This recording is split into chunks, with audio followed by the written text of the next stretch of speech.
All right. Oh, welcome. So, yeah, thanks for having me. Yeah, thank you for coming on, man. This is our first on the mat session. Nice. So yeah, we've had you down in Kent today doing a seminar. Yeah, How do you think it went? All right? Hopefully it went all right. Yeah. I'll reserve judgment until I see people doing it. No, I think the guys really enjoyed it. I think Yeah. we got. I think the majority of our guys are white belts and blue belts. Okay, yeah, probably a good shout that we didn't do any legs. Yeah, but what I did like is the transition, the kind of understanding that you've got everybody to use the legs to set up the arms to set up the legs. They really got that actually, and I think I've been prepping them for the last few weeks, thinking that you might do choi bars and stuff. Okay, we've done some choi bars, we've done some leg and like kind of setups. I don't go too deep into the heel hooks stuff with them yet. Like it's fair enough. But it's they've been doing really well. I think they really took to that today as well. Stuff like this, I feel like it's mostly just a feeling. Like if people get a feeling of how a move works, e.g. the like losing the leg and going to the choi bar, that's basically enough for to work an idea you can use for like a long amount of time to actually think of other stuff yourself. Yeah, I think what I've noticed over the years is the stuff that I said it to a few people the other day. The stuff that I learned years ago is the stuff that I'm kind of mastering now, because you've done it so many times and you've had that person's reaction or different people's reactions, like tens of thousands of different reactions. That you kind of know what to do at that point, right? Yeah. And you circle around back to things that you thought were bullshit back in the day, or like you tried stuff and then you get blocked by some certain reaction, then you find out a new way to deal with it, and then you can go back to it. Yeah, everything comes full circle, doesn't it? Yeah. Nice. So what's next for you? You got any big comps coming up? Yeah, I got Pole Lattice in Swansea at the end of the month. I got Mohammed Artanhov. I think I'm pronouncing that all right. Yeah, we'll see how it goes. I think he does very well in the beginning. Usually, he subs some good people. He beat J-Rod, even though he thought he lost the match. I thought he won it 2-1, as is traditional Polaris rules. Yeah, no, I remember. But yeah, this is going to be 3-5 minutes with 1 minute in between, so it kind of suits me. Probably suits him as well. I'm pretty sure his cardio is pretty shit, so it's perfect for both of us basically. So you tend to like you're obviously very well known for your guard retention. Yeah. And like you wear people down just by letting them work hard, right? Well, that's what I used to do, yeah. But then I realized that's neither entertaining nor aggressive. So yeah, like the e.g. ADCC 2022, whichever one that one was. Yeah. That was what I do. I just play half butterfly, and like, because I know that the referees will give you stalling calls. It's cool, you can play half butterfly. But now, first of all, people have adapted the passing, so it's not that easy to just pull them into a half butterfly constantly. There are people that I would play half butterfly on, but for the most part, I think it's better to just be aggressive from the get-go, because all the time you're reacting, you're losing. If they're reacting to you, even if you're equally getting tired, then you're winning. Yeah. That's the way I see it. So yeah, now I'm done with just playing on my back. My ears get blocked and people stall, and yeah, can't be fucked anymore. The sub-only stuff really suits me because I am quite aggressive, and my cardio is shit. But I'm just in your face all the time. Yeah. So until I fade out, right? Make people break, That tends, but I suppose my fitness should be a little bit better if I am doing that. But do you taper your training depending on what you're competing, or do you just? As in, do I change it a little bit? Yeah. Like, okay, so for this, to be fair, most of the time I just do 5-minute rounds, so this is fine. I just do 5-minute rounds.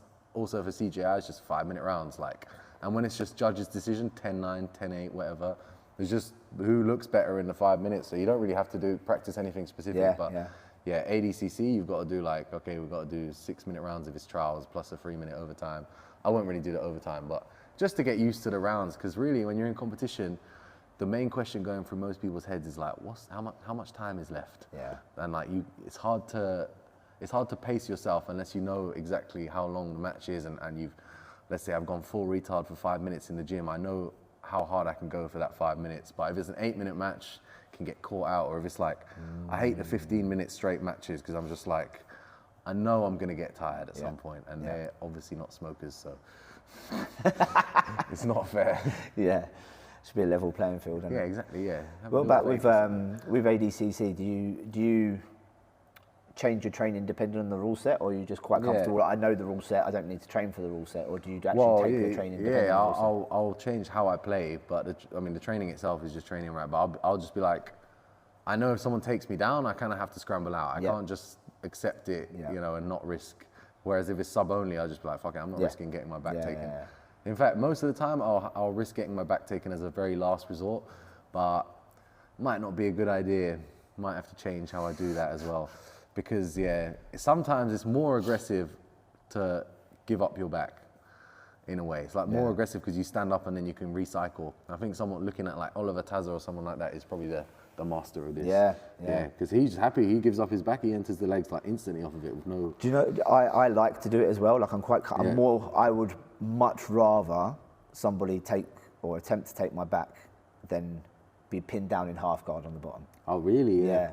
Because I'm a lot more comfortable. I've got the movement, right? So if someone is stronger and bigger than me, I'm quite short, right? Yeah. But I'm like 90 kilos.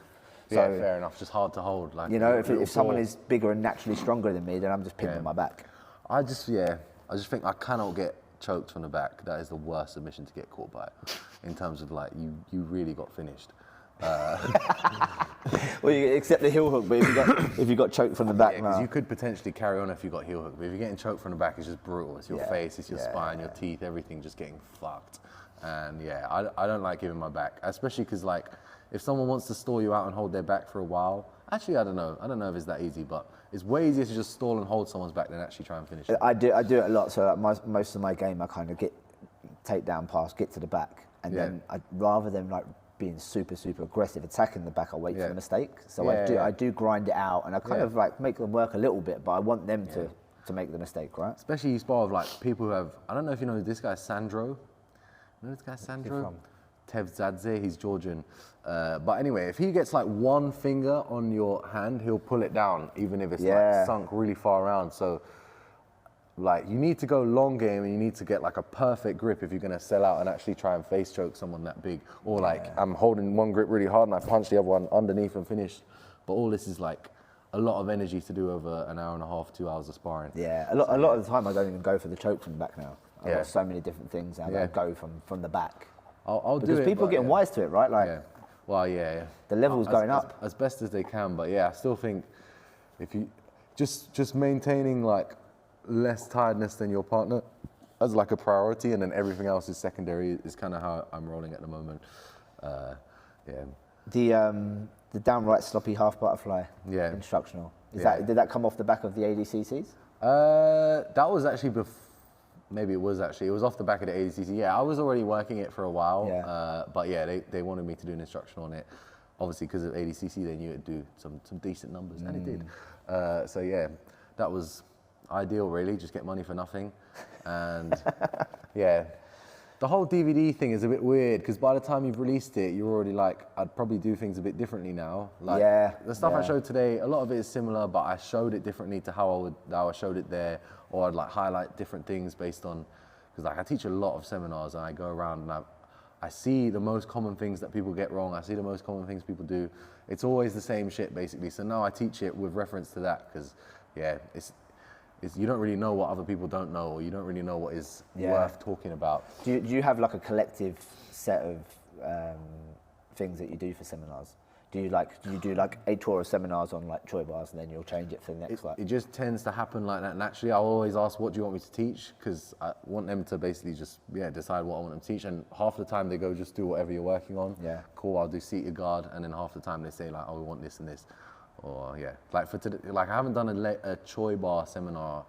Actually, I did one in Germany recently, but other than that, I didn't do one for ages. Where was you in Germany? I went to... Is that where you was recently? No, I went to Leuven before that. I've been to the one in Leuven. I've done a BJJ Globetrotters one at that place. Oh, is it? Yeah. Massive, isn't it? That basement is massive. Yeah, it's a sports centre thing there, Loas or whatever. Yeah, it's a nice sports centre. It's decent. Yeah, a lot of dirty people in that though. Christ. The amount of people, mate, they train in the morning, they sweat, obviously, clearly don't brush their teeth, they hang their rash guard to dry, and then they'll use the same rash guard in the evening session. And obviously you can't see people's smell from far away.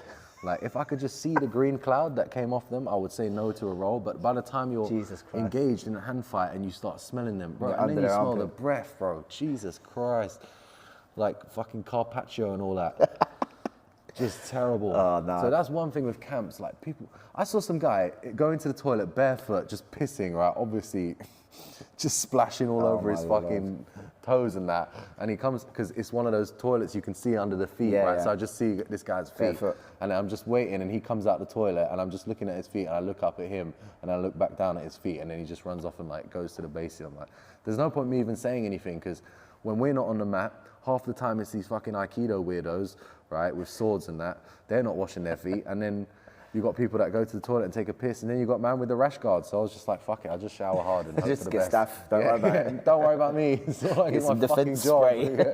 Exactly, yeah. I'll put some bathing disinfectant. Yeah, it's grim, isn't it? Like, so annoying, I think when people, I've seen a few people get cellulitis and stuff like that recently. When you're getting like infections, blood infections, skin infections, it's not clever, is it? Like, nah, because obviously at first people are like, oh, it's just a skin infection. Like, what difference? Like, but when you actually start dying from skin infections, you're like, I always show people. Did you ever see Kevin Randleman's staph infection? Oh yeah, what, the armpit one? Yeah. I always show people that picture. Like, you want to put your shoes on the mat. Pictures. Yeah, there's loads, just gaping holes. It's nasty, man. I've had. Thankfully, I've never had staph, so like. That's incredible. But yeah, that is actually insane. I've had other little skin infections, but never staph. No, I won't. Since I started going to some certain gym in lockdown, I never got staph before, and since I went to that gym, then it's just in you now. It opened the floodgates. Yeah, that's it. It does though, isn't it? Like you're more susceptible to it. 100%. Once you get it once, then you get run down, and it just comes back. You're so with your S&C, training with Charles. Yeah. How's that going? You said earlier that you don't know enough about exercise to know whether it's good or not. You just do as you're told, I'm not interested in it. Yeah, I do as I'm told. I understand. It's clearly working, isn't it? I understand the mechanics. Yeah, yes and no. I feel like the numbers at first went up massively, like the noob gains, whatever they call it. That's why everyone's like, oh, he's juicing now, because I put on like 8 kilos, but I was literally eating 5K clean calories a day, like insane amount of eating to the point I hated it. And and I was lifting weights, and I wasn't smoking, and I was sleeping like 10 hours a night. But since then, my numbers just have not really increased. The deadlift's gone up, certain things go up whilst other things go down. They get smaller though. Yeah, the increments are way smaller, so. They get smaller. I get frustrated with it. I lose the motivation because I'll be lifting, and I'll be doing things like, I do like clear Olympic lifting, like clean and jerks. Yeah. Nice. And I get to a point where I'm cleaning good numbers, and then I'll take my foot off the pedal a little bit, and then my numbers go down, or I can't get any higher. Like I'm trying to get like 95, 100 kilo cleans. Yeah, exactly. Yeah. You shit yourself when you get under the bar, and I'm like, no, and it gets frustrating. And it's not really as rewarding as jiu-jitsu. I don't really. Once you don't look like a fat piece of shit, like for a man, probably you don't really care how hench you look. Yeah. Really, so like. Well, I always say to people, I don't lift weights because I enjoy doing it. I lift weights to aid my training. Yeah, just to be healthy. Yeah, like I spent so many years cutting to 66 kilos when I was fighting MMA, 70 kilos. I just spent so many years cutting weight, and I promised myself I'd never do it for jiu-jitsu. I don't do that either. I've done it once for the Worlds. I did the Worlds 2013. I did it for CGI. Yeah. 10 grand. And I'm just like, if you get paid money, you get paid money, right? It's the same with MMA. I was getting paid good money to fight MMA, so whatever. I'll make a weight category. Worth it. But when you're paying to enter a competition, it's a different story, right? Yeah, exactly. And that's the thing. I literally paid to enter the Worlds, went over there. Weight was okay. Obviously I've done it loads of times. I know what I'm doing. And then UFC was on, and we went and watched it at Hooters in the Angel Stadium. Boy. And then I was like, no, I'll just have a Caesar salad. No, I didn't. I had a burger, didn't I? Yeah. So I went there the next day, weight was like nearly 2 kilos over. I was like, fuck. So I'm like running up and down like the water pyramid, trying to lose this weight before I fight. And you have a shit match, But do you know what? I did well because I was warm. Oh yeah. And it kind of, I timed it really well. Yeah, no pressure. No, I just kind of went in there. I won 3 matches. Nice. And I lost to one of Megaton's students, one of Mackenzie Dern's dad. Nice. I lost to one of his students. He literally just 50-50'd me the whole time. Like, I took him down. He would 50-50 sweep me, and then I'd stand up. I took him down, and we'd done the same thing. It was 6-4. And that's exactly how the match went. That's just terrible. He caught me like last 30 seconds with a 50-50 sweep. I was like, no. You feel like more of a loser than if you just got subbed. Yeah. It was annoying. Because, like, my 50-50 is quite good. Yeah. But he was just much better at it than me. Just spent his whole life there. So frustrating. That would kill me. Yeah, no, it was annoying. But I hated IBJJF competitions, and I hated. You don't do any anymore, do you? No, I never really did. The only weight cut I ever did as well. My second match, I just completely gassed out, and I was feeling sick and all that kind of stuff. And I obviously I was young, so I didn't even know, but yeah, I had an Averex jacket and I was skipping outside in a fucking Averex jacket. It was so hot. I was like 1.5 kilos very quickly though. Yeah, that's why I've just put on weight now. Like, I'm comfortable at around 88 to 92. I kind of fluctuate between, depending on how I'm lifting. But like, when I was with I fought Charles a couple of years ago. Yeah. And that was my first comp at under 94. Yeah. And I felt good. I felt really good in that comp. It's nice to be I had some good guys in that division. I beat some good guys in that division. You had I lost Jack Crone in there, yeah? Yeah, no, because he went in the AJP. Some backflip on him or something. I did, yeah. Bro, what the fuck that was that? That was the English Open final. I did like a backflip to pass his guard, but that actually landed ridiculous. in a toe hold. Yeah, it was a backflip to a toe hold. Fuck. When I saw that, I was like, I thought I'd never be good at jiu-jitsu. If that's the standard, bro, I'm not. Do you know what? I have really like I don't mind. I always say this to the guys as well. Like, I would never tell you not to take a risk as long as you know how to mitigate that risk afterwards. If you do something risky, you've got to understand how to negate that risk afterwards. Like what you're doing after the fact. Yeah. Or if your partner's really tired, calculated risk. Yeah, calculated risk. I'll throw myself all over the place actually, and I'd backflip cartwheel, too, but if I could. But I tell my kids, like, if I can't backflip anymore, that's when I'm old. Like, I'm 38, so I'm getting there. Okay. But I can still do a back tuck, so we're okay. I probably could do it, but I'm afraid. I don't think it's worth the risk. It's worth knowing, the risk and reward. I need a crash mat and like 6 helpers.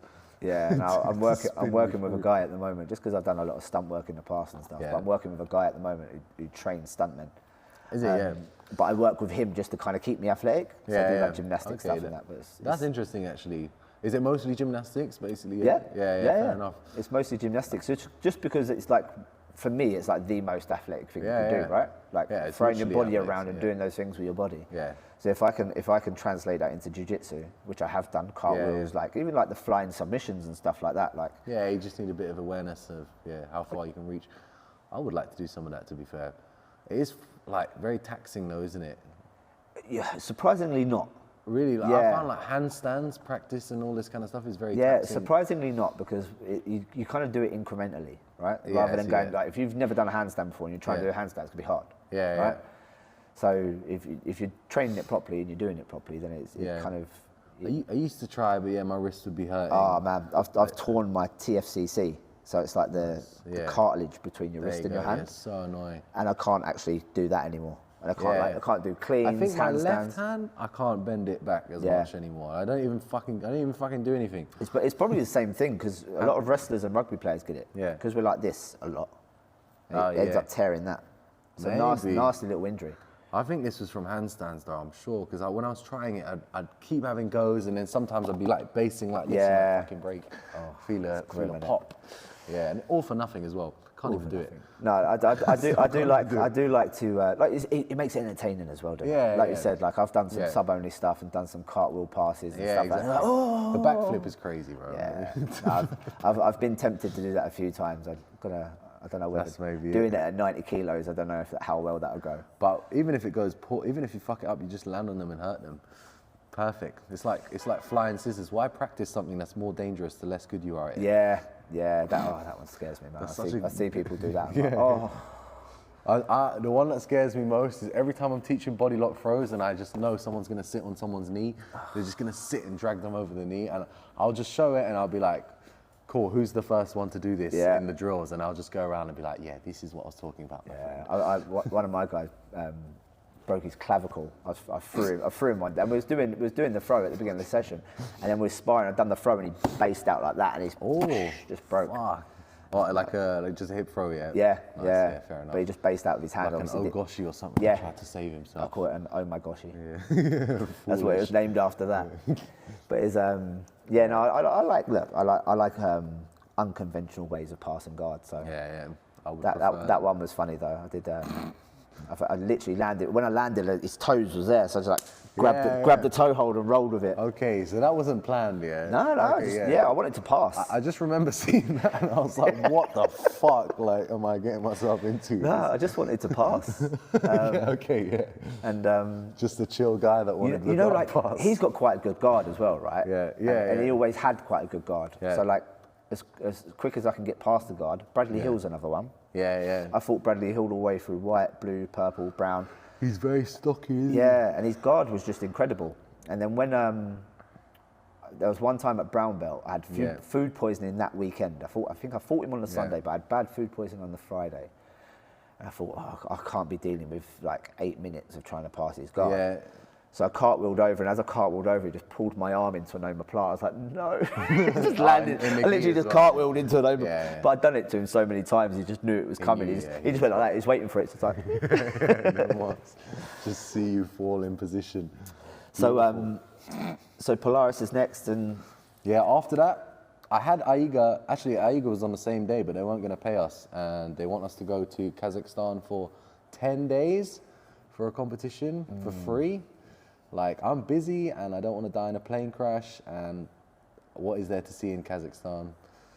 No, mate. No. So like, as a professional jiu-jitsu athlete now, is this for you like earning money, competing, earning money seminars?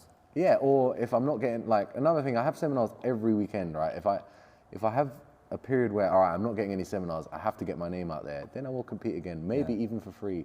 As in, then I would compete for cheaper or for free. Because you're earning your money anyway. Yeah, because as in, if I don't have any seminars, like, fuck, I have to do something, I have to get my name out there again, I'll do some competitions, but why am I going to compete? I don't enjoy competing. I like the actual match itself.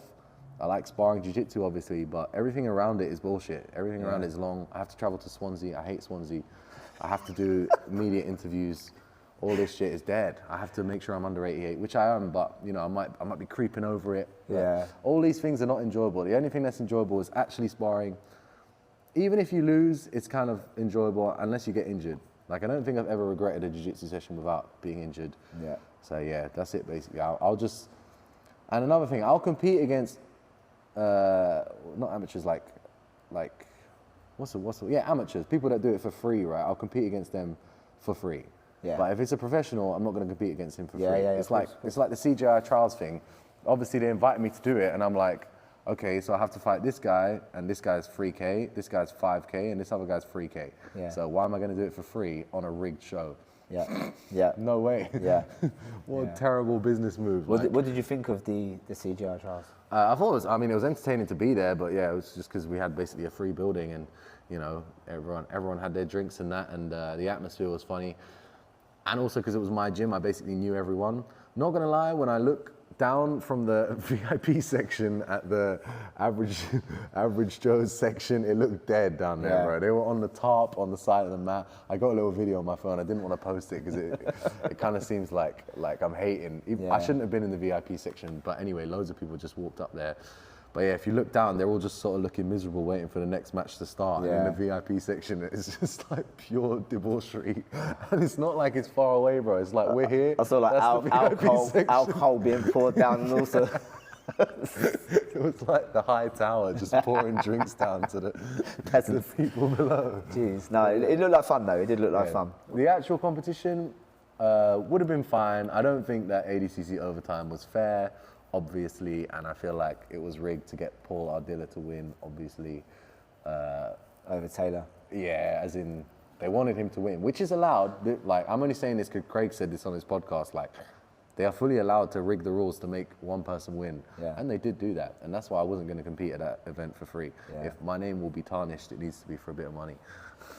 So, the standard at your place is obviously good, right? You get a lot of people coming in now? Yeah, we get a lot of visitors. Like, I would say, like, the average guys probably are slightly above most other gyms, but again, it's almost irrelevant who you get taught by, because most of your development is personal, isn't it? 100%. So yeah, but if you don't get bad habits, you know, that's good. Or if you get like a broad range of techniques you get shown and all this stuff. And we have free coaches as well. even 4 coaches. So they get lots of different opinions and stuff like that as well. So who does the coaching down there? Me, Silvio, Joe, sometimes Charles Negromonte as well is going to cover. Then we have other guys to cover as well. But basically me, Silvio, or Joe, and Christian Osbeck, greatest of all time, first Olympian. I could go on. So I'm noticing a bit of a trend, like, you know, when a new gym pops up and they've got some good guys, and then like everybody in the world like floods there. I know, and then it fizzles out like B-team, and then but I'm seeing it with your place at the moment. Obviously, where the standard's high, you guys compete. You're out there. Social media is good. Seeing a lot of people get over there now. And how do you guys deal with visitors coming in? Anybody else? Yeah. Anyone's welcome. Yeah, of course. Like, good people come in. We can learn from them. If just like randoms come in, it's just a new body. I don't have to feel too bad, because if I keep picking out the same person and fucking them up, then I actually feel bad. I just stop asking people for roles if I see like they've had like a hard day, or like I keep rolling with them and I just keep fucking them up. I give them a break and I try and pick someone else. Because that's the other thing. Like, what's it called? Someone messaged me the other day. It was like, always the nail, never the hammer kind of gym. And I was thinking about it, like, that probably doesn't seem that inviting.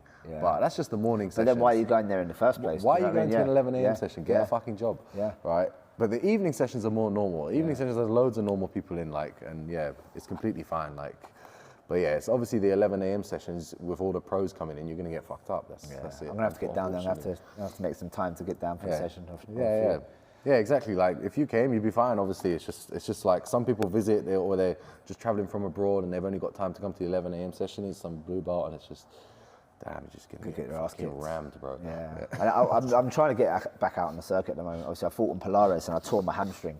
Nice. Fought Norbeck. Norbert. I fought him. He's trained with me at shooting.